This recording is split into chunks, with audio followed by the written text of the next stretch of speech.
So hey guys, it is this is a bit unexpected, cause it's been a year since I last said that I was going to continuously post videos and be overall consistent with my own channel.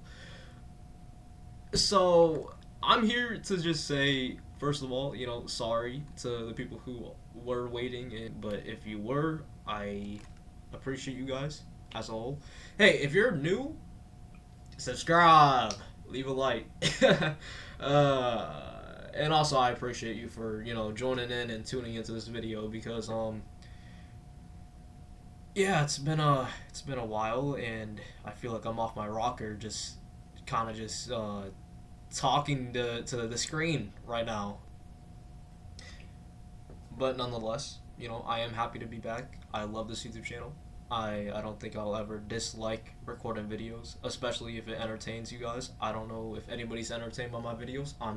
I only got 71 subscribers, but I appreciate the 71. So like, I'm gonna keep it a buck. I think y'all are here, right? You guys are here. The 71 people. Y'all watching me, right? Y'all watching me? Anyways, yeah, so the video, or this video specifically, is about the characters that I made in Jujutsu Shenanigans. Yeah, I don't know what else to say. It's a little long for an intro. So I guess we should just jump straight into it, right? Yeah, so I made this entire selection area, I guess. I've made everything here. There's not really anything to say about it. There is a spot on the map that's being worked on at the moment that is being worked on by me and somebody else, and yeah, but at the moment we are just focusing on the main part. So, oh yeah, if you guys want me to make this into like an actual serve, let me know, because I'm gonna be honest, there are rules. So obviously this can't just be a serve where I'm not around, because I have to be around to manage stuff. Unless people send reports to me, then I could technically just kick people and ban them from the serve properly. I haven't tried Z's server system, so I don't know if you could like selectively ban people from your server. But if that is the case, hey, just send me reports whenever I'm not on. Otherwise, just I'll probably be in there just messing around and stuff. So just type it in chat on if anybody's like, doing anything suspicious, and I'll take a look. There is a way for me to tell whether somebody is cheating or not. I will let you guys know that, and you'll see in a sec how I can tell.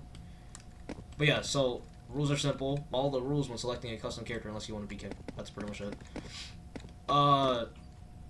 I'm going to start off with Kashimo, because it's going from left to right, and I'd rather not randomly select my favorites. So let's go down first. If you guys want to know what it is, use Honored 1, which I'm already using Gojo. You are not allowed to use your mode, because it'd be broken if you could. But yeah, so if you were to... So I just got rid of the music that... just in case, because I don't want to get copyrighted on any of this right now. Yeah, so back to the showcase, Kashimo. Right, so the first move is Surging Shockwave. I probably should have just did the move before throwing random M1s in, but that's a combo extender, and it is a little hard to land if you're not on console with like a lock-on. I've figured that out after using him a few times against like actual players. But Electric Punches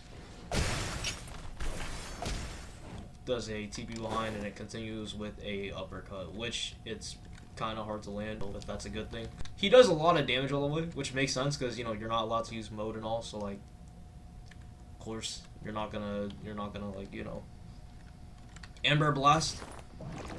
It's a reference to the blast he did in the manga. I don't know if any of you guys read the manga. If not, I could honestly show a manga panel. I don't know if I'm gonna be able to, but if I do get to, I'll just like edit a manga panel in so you guys can see what the reference is.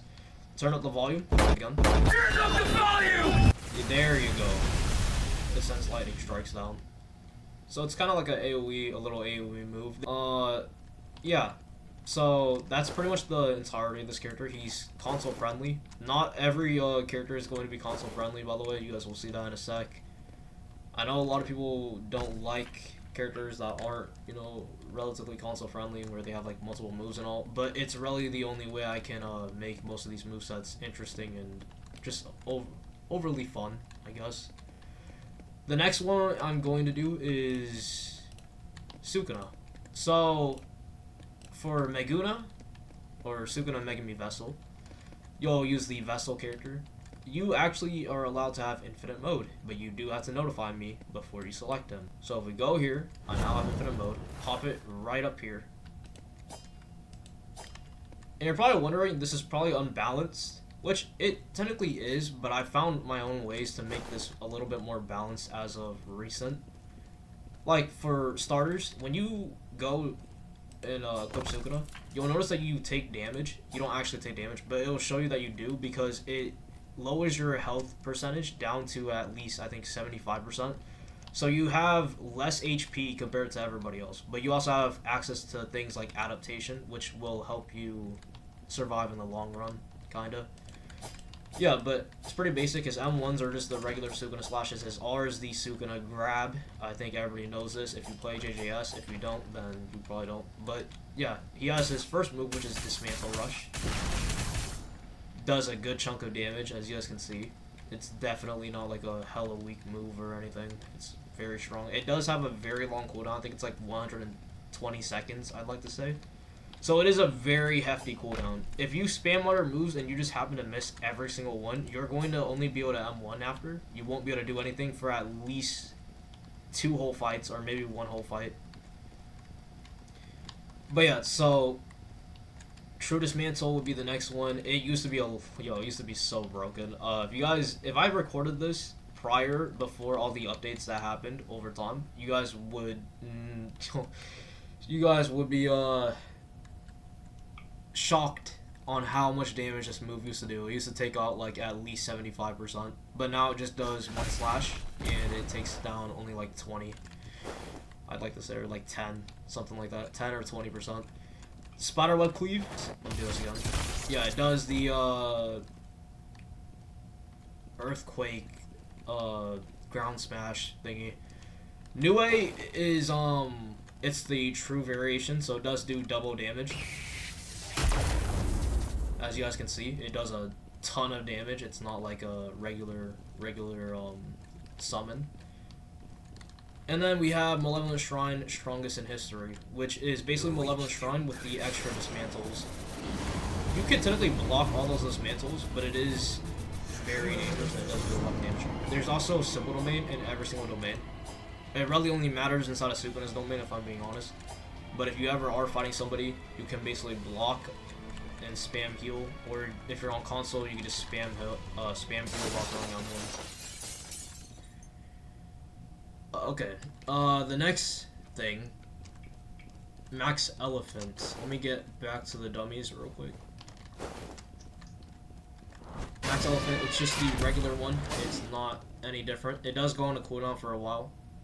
It's not like, you know, extremely fast or anything. The R, by the way, I haven't shown this off, but it's basically just the regular Sukuna R if you guys play JJS.